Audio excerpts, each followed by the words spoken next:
Sonny Dykes and TCU was able to poach a SEC running backs coach to replace Anthony Jones, who left for USC. We'll talk about that and more next on Locked On Horned Frogs, your team every day. You are Locked On Horned Frogs, your daily podcast on the TCU Horned Frogs, part of the Locked On Podcast Network, your team every day.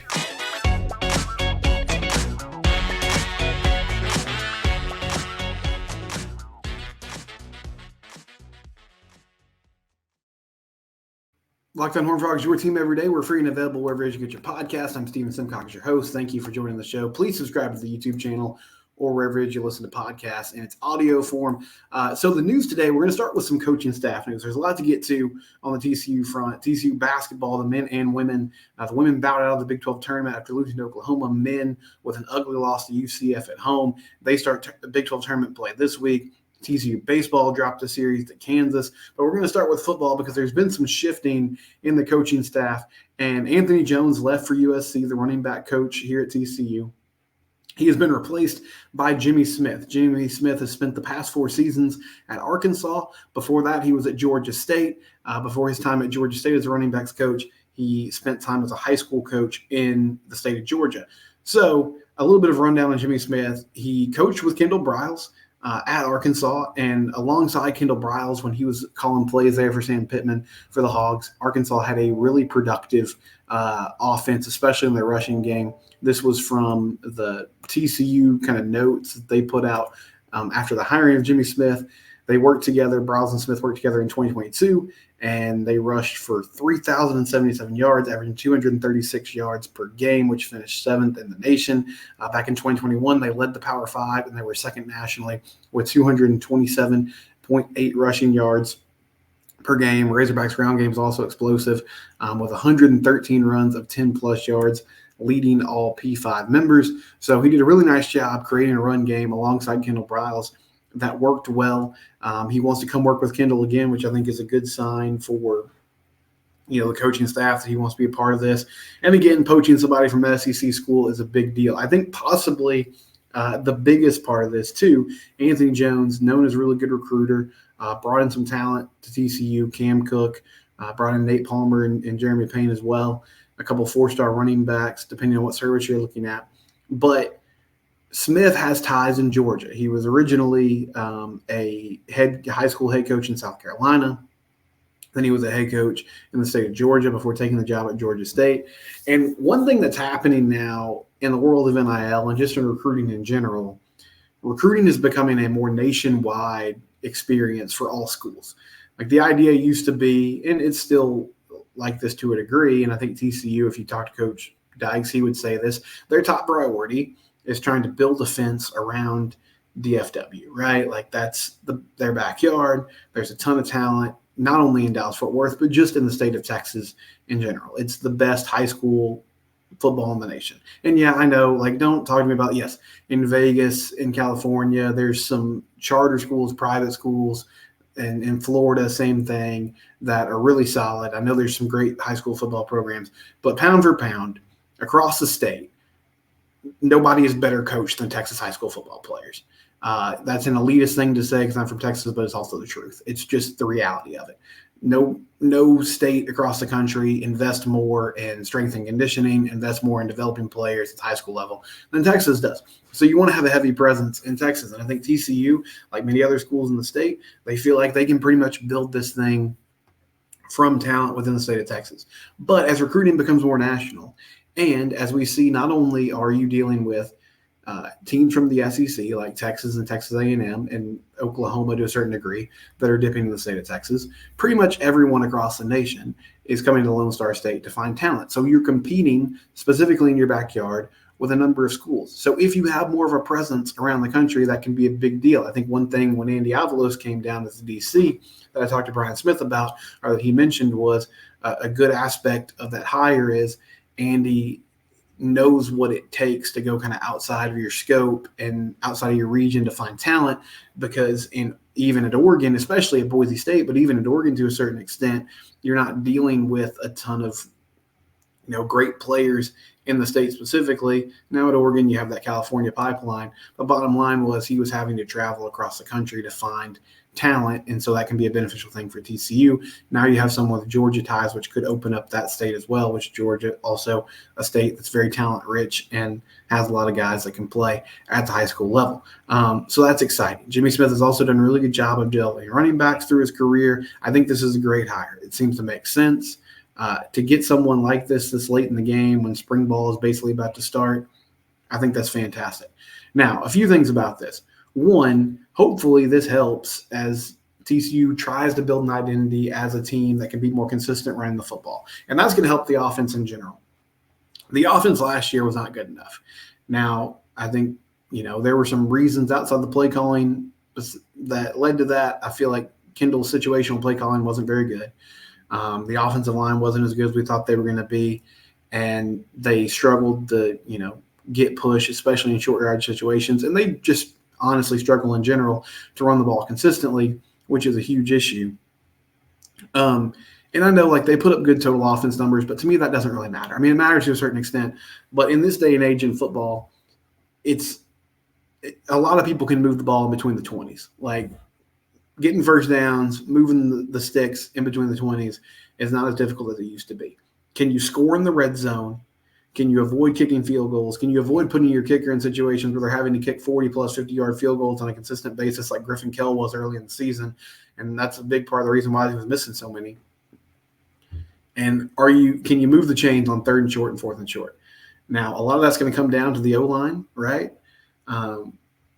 Bless Harris, Carson Bennett, or Carson Bruno, Cade Bennett, Remington Strickland, Colton Deary, who's coming back, Mike Nichols, who's coming back. Can these guys form a good cohesive unit that can protect Josh Hoover and then keep them ahead of the chains in the run game? That's going to be that. To me, that's the biggest question in the offense this year. But I am curious if Jimmy Smith brings some new wrinkles to that rushing attack. That could work well because at Arkansas, they were really successful running the ball. And, Sam Pittman, he's a former offensive lineman. His teams are typically pretty physical. I think that's part of their identity. They've done a good job of developing O-line play there. But A.J. Ricker, Kendall Briles, Jimmy Smith working together to make this run game more consistent, I think that's a good recipe for success.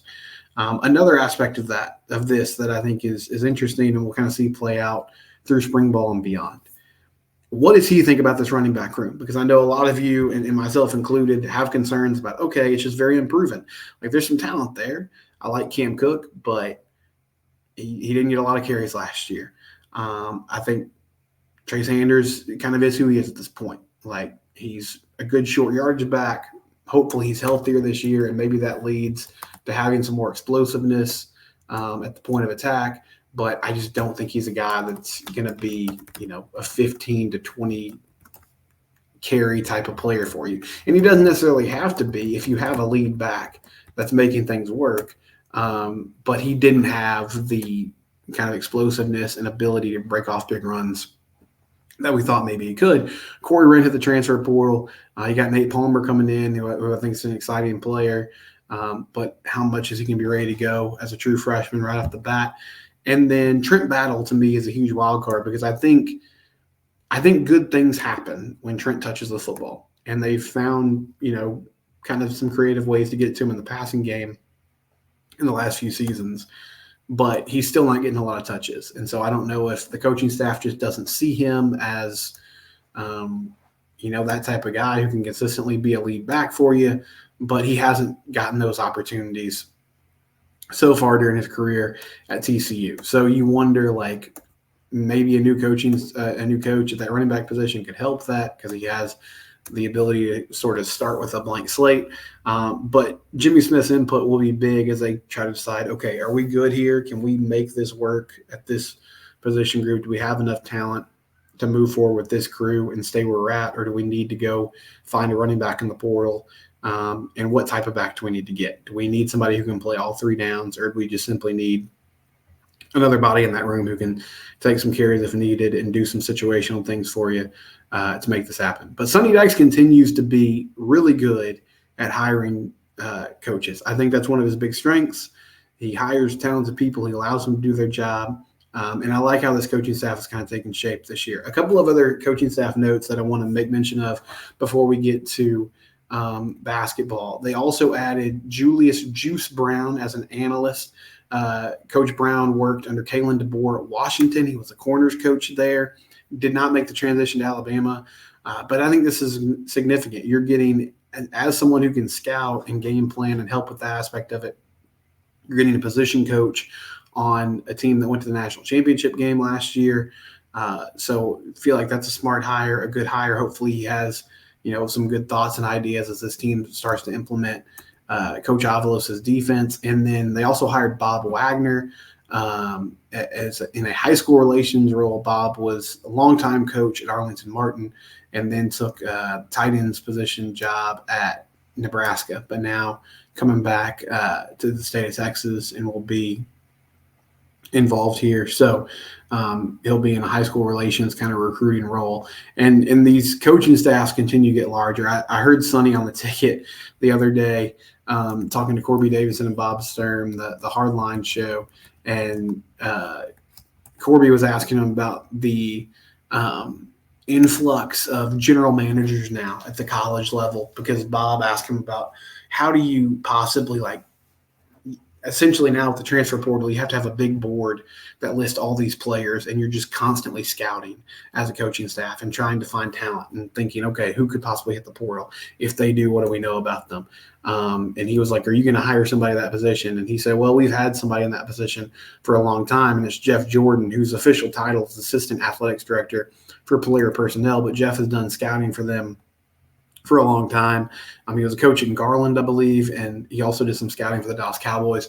But he's constantly scouting players that they've had a previous relationship with or that are from the Dallas-Fort Worth area that they think they could, have some leverage with that they hit the portal. And so they're continuing to try to beef up that recruiting staff and get better in those spots, which is really great. But I like the moving and shaking that's happened this year with the coaching staff, and I'm excited about this defense. I think they've got a good mix of, they kept together, some of the young guys that they really like, Coach Buckles, Coach Gonzalez, and Coach McFarland. And then you bring in Ken Wilson, who's a former head coach at Nevada and can take over that linebacker spot. And I think will also just be a good sounding board for Andy Avalos. And now you also bring in Coach Brown from Washington. Really good coaching staff getting built on the defensive side of the ball for TCU football, and I'm stoked to see what they can start putting together as far as install goes when spring ball starts up here soon. When we come back, ugly loss for TCU basketball. Are they still in the tournament? Do we have to be concerned about where TCU is come Selection Sunday? We'll talk about that next here on Locked On Horned Frogs, your team every day. Are you looking for a new TV to watch live sports, to maybe download some apps, just stream Netflix, Hulu, whatever it is? Fire TV is your destination for sports, from live games to in-depth analysis.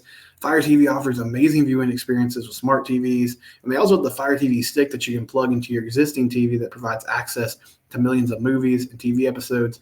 I have a Fire Stick for our TV upstairs. It's great. Just plug it in. It's super easy to install, and you can access, all sorts of things through Prime Video and all the different apps that are available to you. Fire TV recently created Fire TV channels to deliver a constant supply of the latest videos from your favorite sports brands, all for free, and that includes all of us at the Locked On Network, big pro leagues and college conferences as well. Fire TV channels let you dive into all the game analysis, highlights, and more to keep up to date in the latest in the world of sports, March Madness, the NBA, Major League Baseball, and more. Not to mention great news, entertainment, gaming, travel, and cooking videos as well. Check out Fire TV channels on Fire TV and Alexa devices. To learn more, visit www.amazon.com/FireTV. Again, that's www.amazon.com/FireTV. And if you're looking for tickets, check out the Gametime app. Download the Gametime app today. Use code LOCKEDON for $20 off. This weekend, I was talking with my wife, Kristen, and my sister and brother-in-law, and I have some other friends from the area that are going down to Austin in April to see Nate Bargatze, who's one of my favorite comedians. And she was like, man, I should have bought tickets for us. I didn't realize you were a huge fan of his. We know a lot of people going. We should go. And I was like, well, let's just look on the Gametime app. So I found some great tickets at the Moody Center to see Nate Bargatze. Super excited about it. And Gametime makes it super easy. They show you the view from your seat. You can use that promo code to get $20 off. That code Locked On. Download the Gametime app today. You can get last minute deals. So even if it's right up to the day of the event, you can typically find really good deals on Gametime. There's no hidden fees. They tell you the all-in price immediately. So yeah, there's some fees involved, but they're going to tell you exactly what you're going to pay when you click that all-in pricing button. Gametime, it's the best app to use for tickets, for sporting events, theater productions, comedy shows, and more. Again, that promo code is Locked On for $20 off your first purchase.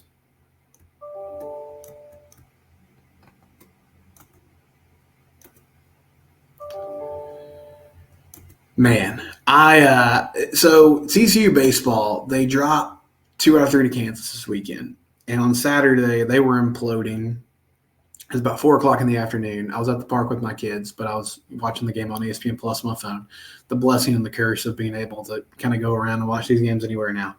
But I'm watching TCU baseball kind of implode, and I'm like, all right, I'm going to turn this off. And thankfully, I don't think I made a prediction on the show, but I felt really confident about the basketball team beating UCF. And I was like, thankfully, okay, basketball's about to start. I'm going to turn that on. Watch TCU basketball get a big victory at home to solidify, their NCAA tournament bid essentially, and in the season 10-8, which is something they've never done before in Big 12 play, as they continue to struggle to go over 500 in the league. And I flip it over, and through the first half, it's a back and forth affair. UCF makes a run before halftime to tie the game at 36. Second half comes around. TCU gets out to a nice start. They take a 6-point lead. UCF takes a timeout. They're really struggling to slow down UCF's guards. And the Knights were not a good scoring team coming into this ball game, but they end up scoring 79 points in this one.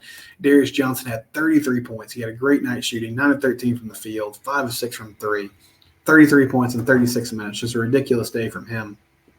But UCF just sort of stayed in the game. Like TCU would push that lead out to 5 or 6, and it felt like they were about to make a run, and then UCF would punch right back and tie it or take a lead. And so you get into the late possessions, and now it's still a close ball game, and suddenly it's half-court basketball, right? And TCU did not have an answer down the stretch, and they suffer a loss to a UCF team that's not completely hapless. I mean, they've had some good wins this year against Kansas and others, but they've done most of their damage in Orlando at home. Got a good environment there. They've really struggled on the road. And this just felt like such a great opportunity for TCU to step up at home and end the regular season strong. And, I mean, they could have possibly – I don't know how it would have worked out because they ended up losing, so it didn't matter. But they could have ended up in, like, 5th or 6th place in the league. But they dropped to 8th because of this loss. And so they end the season 9-9, which is – almost, at this point, a legally mandated Jamie Dixon experience now. And, listen, the conversation around this program is so frustrating because I understand both sides of it. I realize that they're in a much better place now than they ever have been historically. To answer the question about the tournament, Joe Lunardi has them as one of the last 4 buys currently. So they're in a position where, according to his projection, they wouldn't go to Dayton. They're on the bubble, but they're in the field pretty solidly. They wouldn't have to sweat Selection Sunday necessarily. Jerry Palm from CBS Sports still has them as a 9 seed, and that loss didn't change his projection at all. So they're still right there in that 9 line going into the tournament.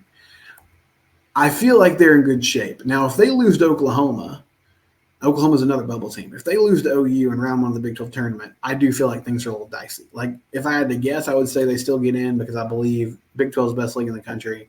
And if you go 500 in that league, then you should be in the tournament.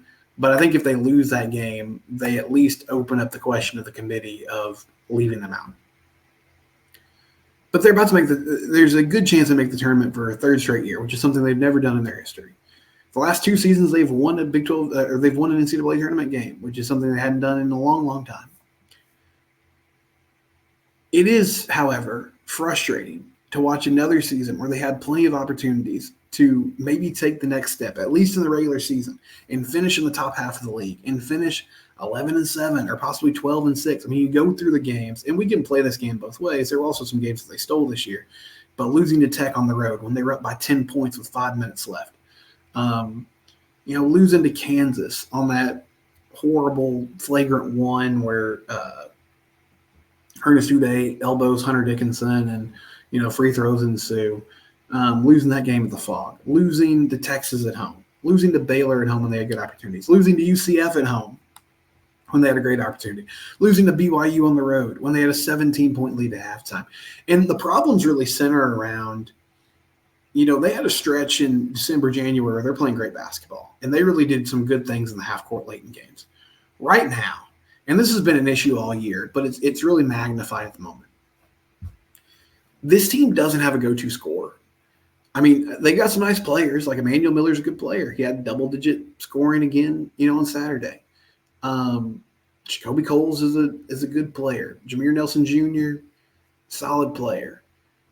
Micah Peavy can take over at times. But when late in games, when they need to bucket, they don't have a clear identity. They don't have a person to run the offense through.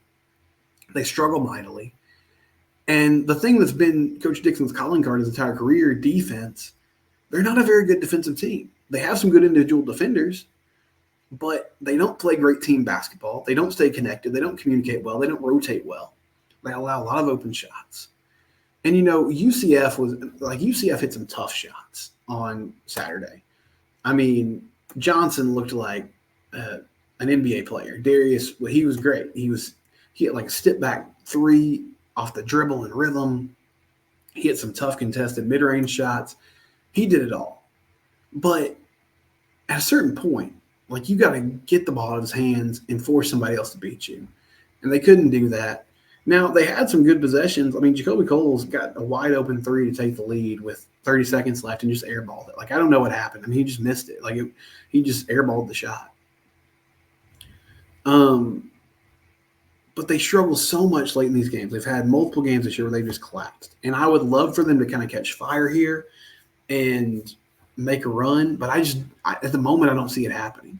Now, they play Oklahoma in the first round of the Big 12 tournament. If they win that game, they'll get Houston. Houston looks like the best team in the country right now. They look very different, and that was a good team that TCU beat at home back in early January, I think it was.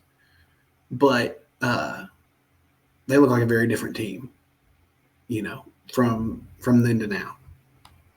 And they're getting it done. So I'm not super hopeful that they could go in there and win. I think, the only real hope is that maybe Houston's just not super motivated because they've got everything locked up and they're going to be a 1 seed and it doesn't matter that much what they do in the Big 12 tournament. So I think the goal is you win one game, do what you can against the Cougars, and then hope for the best on Selection Sunday and hope you get a good draw and avoid, getting a 1 seed in round 1 or anything like that. But man, just an inexcusable loss.